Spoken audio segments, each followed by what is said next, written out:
Welcome to IBTV. Bhadradri Kothagudem జిల్లా పాల్వంచ మండలం నాగారం గ్రామంలో అక్రమ ఇసుక రవాణా అంశం వివాదంగా మారింది. గ్రామ సర్పంచ్ దారావ స్వప్న మాట్లాడుతూ గ్రామంలో అక్రమంగా ఇసుక తరలింపును అడ్డుకోవడం తన బాధ్యతలో భాగమని తెలిపారు.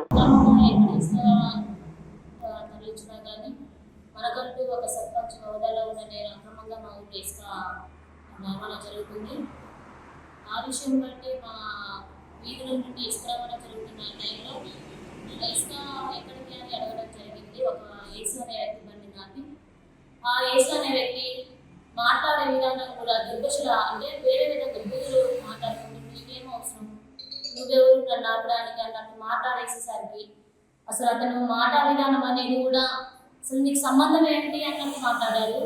నన్ను నెట్టేశాడు, నా బ్యాలెన్స్ పగిలిపోయింది, నా పక్కన నా భర్త వచ్చి ఇదే పద్ధతి అని అడిగినారు. మా ఆయన కూడా పెట్టడం జరిగింది. మా ఆయనకి ఇవన్నీ కావట్లేదు, మొత్తం కావట్లేదు. మా ఆయన కొట్టి చేసి అంతగానో చేస్తుంటే మేము పోలీసు కంప్లైంట్ చేసాము. పోలీసు కంప్లైంట్ చేసిన వెంటనే మా దగ్గర విలేకరు కూడా మేము ఇన్ఫార్మ్ చేయడం జరిగింది. ఒక మీడియా ద్వారా మేము మా బాధన అనేది ఒక సర్పంచ్ యొక్క బాధని మేము చెప్పుకోవడం జరిగింది ఒక మీడియా ద్వారా.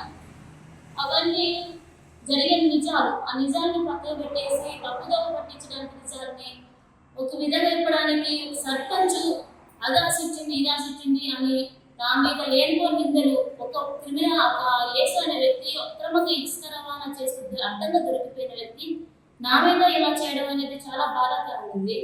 చాలా నవ్వు కూడా అనిపిస్తుంది, నవ్వు వస్తుంది అసలు ఈ విషయం. తప్పు చేసిన వ్యక్తి ప్రెస్ మీట్ పెట్టి నా మీద ఆరోపణలు చేయడం అనేది దాన్ని బాగా మనస్తత్వానికి గురి చేసింది. నాకంటూ ఒక పరువు ఉంది, సర్పంచ్గా నేనున్నా, నా పరువుకి భంగం కలిగించాలి యేసు అనే వ్యక్తి. ఇంకోటి ఏంటంటే నేనేదో ఒకరికి కావాలని నాయకుడు తిప్పుకుంటున్నట్టు మాట్లాడారు. అక్కడ ఆ రోజు వచ్చిన వాళ్ళు కూడా నా ఆపోజిషన్ ఉన్న వాళ్ళండి, నేను అనడం కాదు. మీరు ఎవరైనా ఎంక్వైరీ చేసుకోండి, ఇంకురండి వెళ్ళొద్దు జరగదని చెప్పారు. మోదు వెంకన్నకి ఇల్లు రాలేదండి, మా దగ్గర వచ్చిన 12 ఇల్లు, అందులో మోదు వెంకన్న అనేది ఇల్లు లేదు. ఆయన ఇల్లులోనే ఇల్లు రద్దు కాదు. పైకి అక్రమంగా ఇసుక రవాణా చేస్తూ నా మీద ఇలా నిద్రమోడు అనేది కరెక్ట్ కాదు. ఇక్కడ